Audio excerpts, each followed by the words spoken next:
Body modification, better known as tattoo art, has become increasingly popular and more accepted in the mainstream culture over the last 30 years. But just what makes people want to sit through hours of pain and invest so much money to make permanent changes to their bodies? Well, we're about to find out. I had an opportunity to attend the 2022 Tattoo Expo at the Hilton Hotel in New York City and also get to meet with Ink Junkie Studios, located on 173rd Street in Boston Road in the Bronx, to see what this lifestyle is all about. Yo, we ain't outside, you heard? We over here with it. Moon side, you heard? Get with it. Moon, nigga. Moon status, you heard? Tatted up, my body full of ink, Shorty know that I ain't no saint, We turned up, every time we link. I got the mind state of a king. Tatted up, my body full of ink, Shorty know that I ain't no saint, We turned up, every time we link. I got the mind state of a king. We different than y'all. We dripping with sauce. Keep my name out your mouth.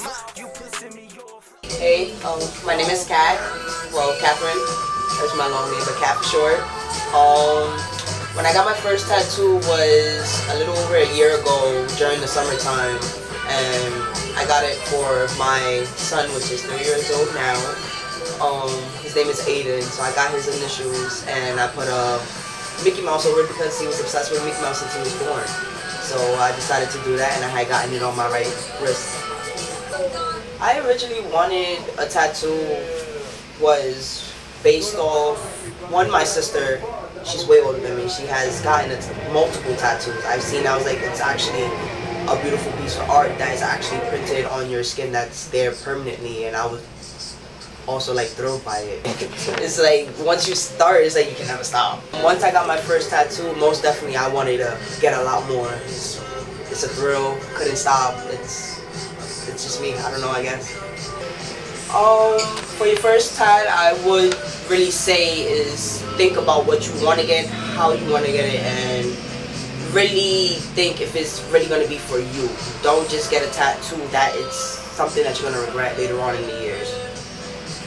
I first became a tattoo artist a little over a year ago, and the reason why I wanted to become a tattoo artist is because art is bound by so many ways and so many things within like nature, within human body, so to have something that is permanently on you for like a beautiful meaning or for just whatever reason you want to get is actually a beautiful thing in tattooing. So I want to continue that, to put my art out there on so many people that is around the world.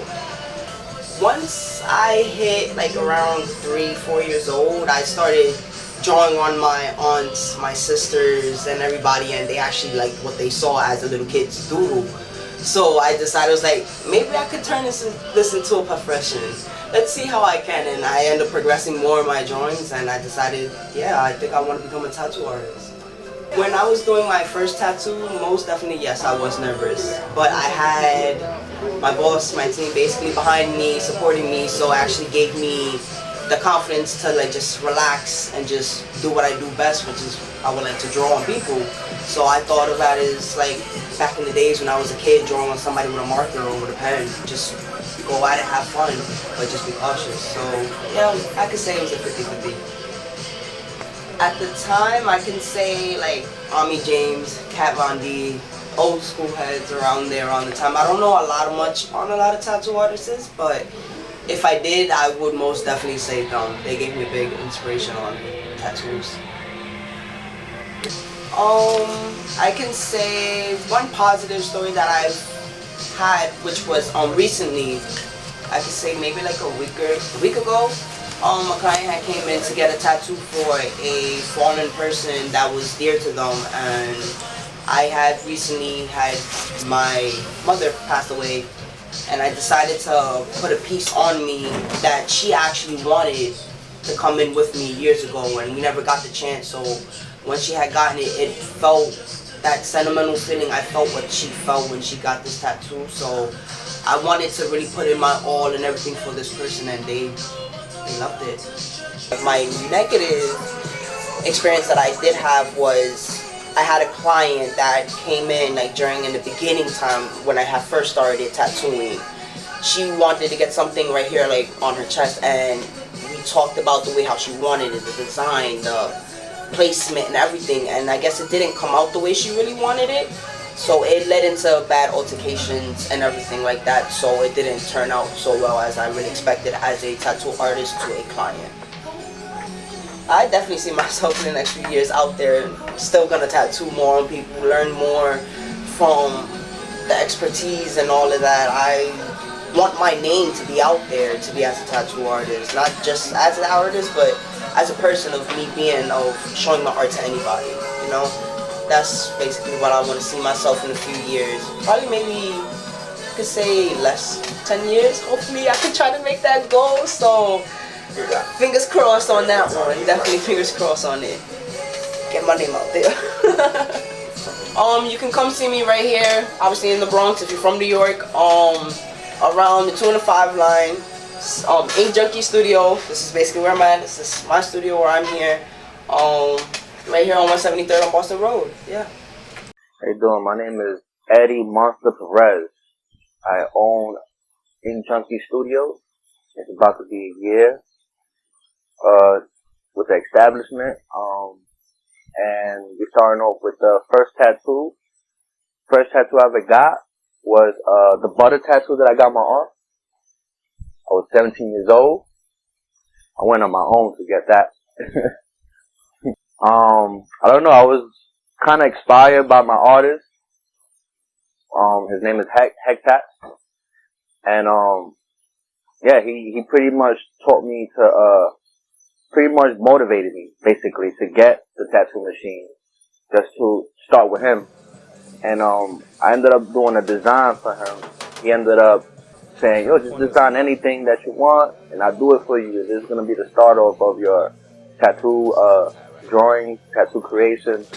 It just opened my mind up more once he did the tattoo on me.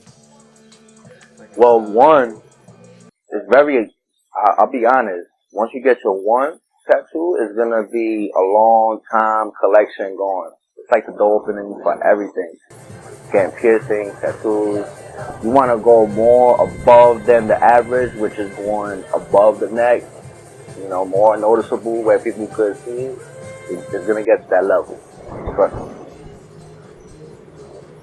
Once I got my first one, I wanted to keep going.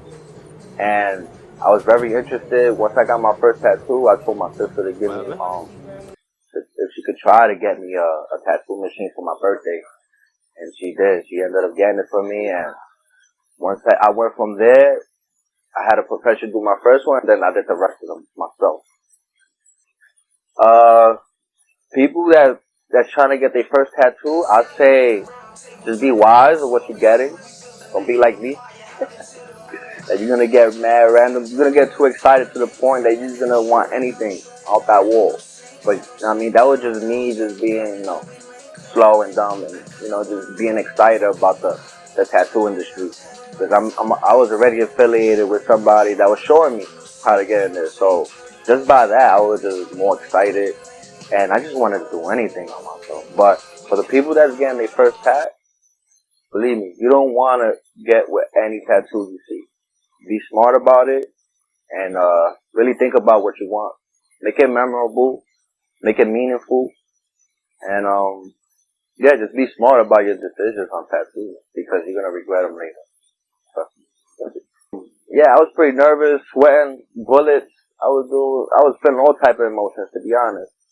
It was just crazy. But, you know, I got it through. I did fuck up. But I got it through. And, before you even start doing your first tattoo, you always want to let the client know that this is the first time you're about to do a tattoo.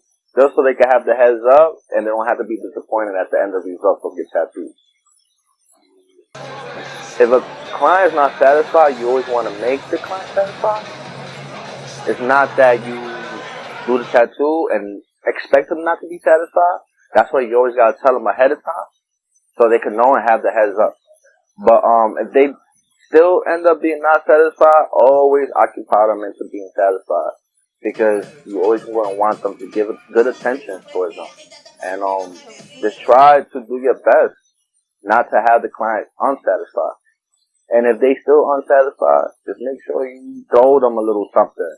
Hey, just come back, I'll touch it up for you. Or, hey, just come back, I'll give you another tattoo, on the house, So, you always want to have that client smile, always have them come back, always have that thought, yeah, he's a good artist, even though he's not as good, but mentally he's good. He's a good person.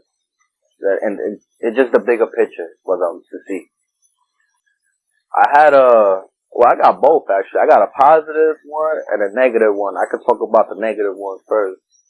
The most negative tattoo I've done, and I felt so bad, it was, these couples. They came into the shop, and the girlfriend had a tattoo of her ex-man.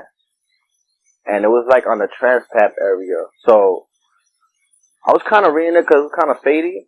I didn't know it had, the name of the ex-man, but it was crazy enough for her to put something like that, to be honest. And the tattoo said property of Julio, going across her bottom side. And we trying to figure out what tattoo we was gonna put there. I ended up coming up with a tribal.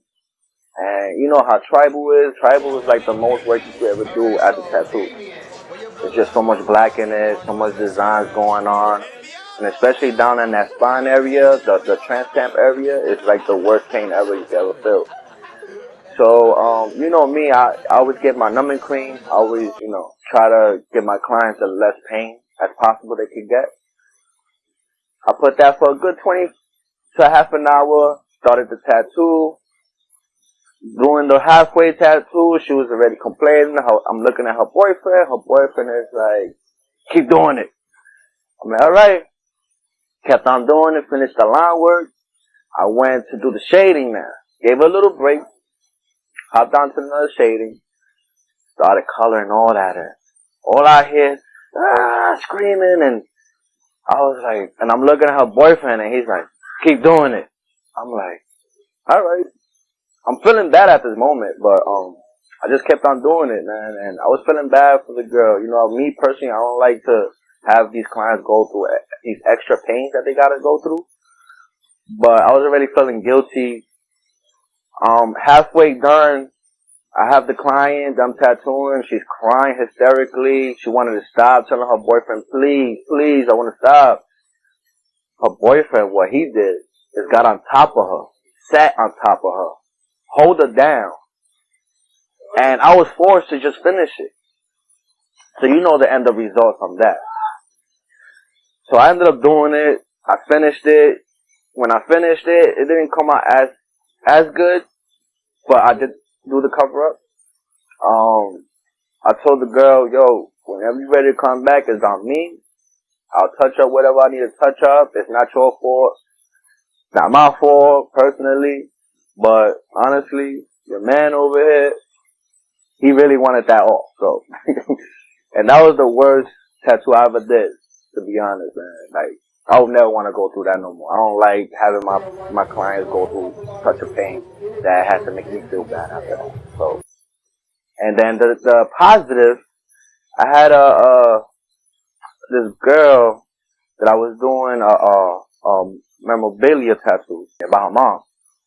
And, she ended up, I think it was like the tombstone with the grass, and I had like a little, dove on top of the tombstone with some flowers in the bottom. And the end of results, it came out so perfect. She ended up crying hysterically, thanking me. And that felt so good, man. Like, I love making people happy. I love giving good work out there where people could be so satisfied and be so openly and so joyful about the tattoos that I give them.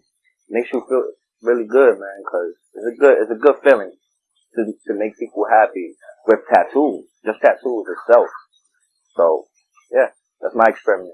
Well, I started off, like I told you, I started off as an apprentice under an artist that gave me my first tattoo.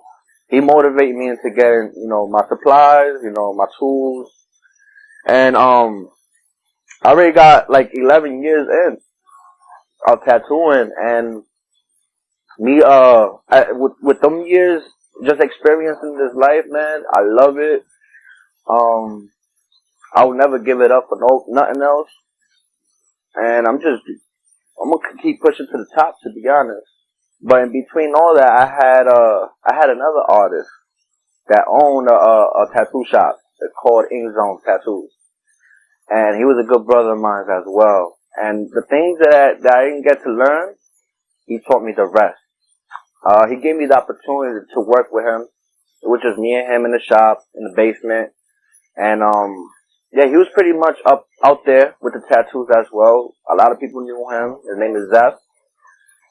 They call him by Zeph-Elution. Yeah, he's a good brother of mine.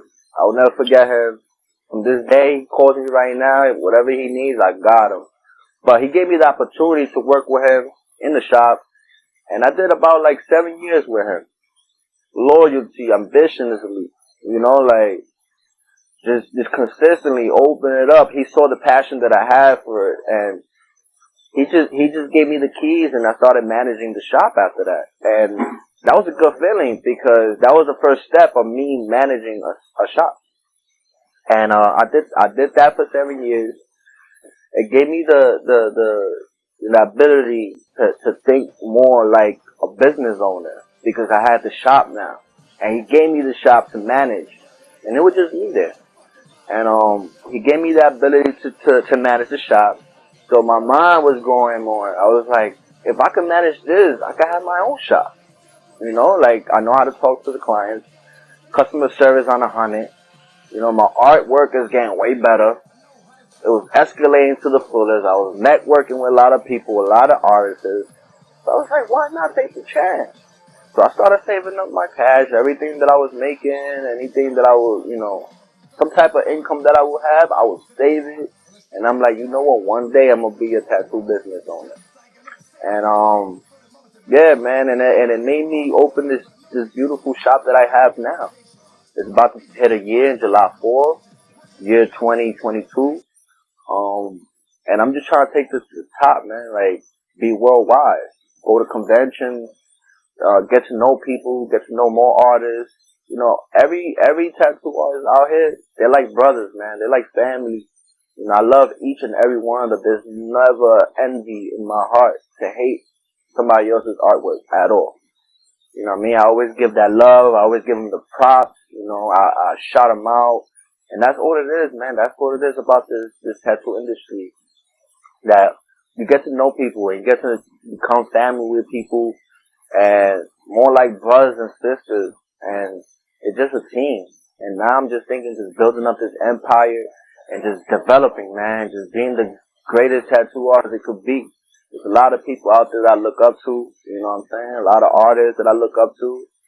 And all I gotta say is, yo, keep doing your thing, man. Y'all doing a good job. I'm following y'all league. I'm right behind y'all, man. So watch out. I'm coming for y'all. You heard? Okay, so what did I find out about the tattoo industry? This is a subculture that's truly dedicated to self-expression. The artists don't just punch a clock. They express true passion and artistry and share a spiritual connection with their clients.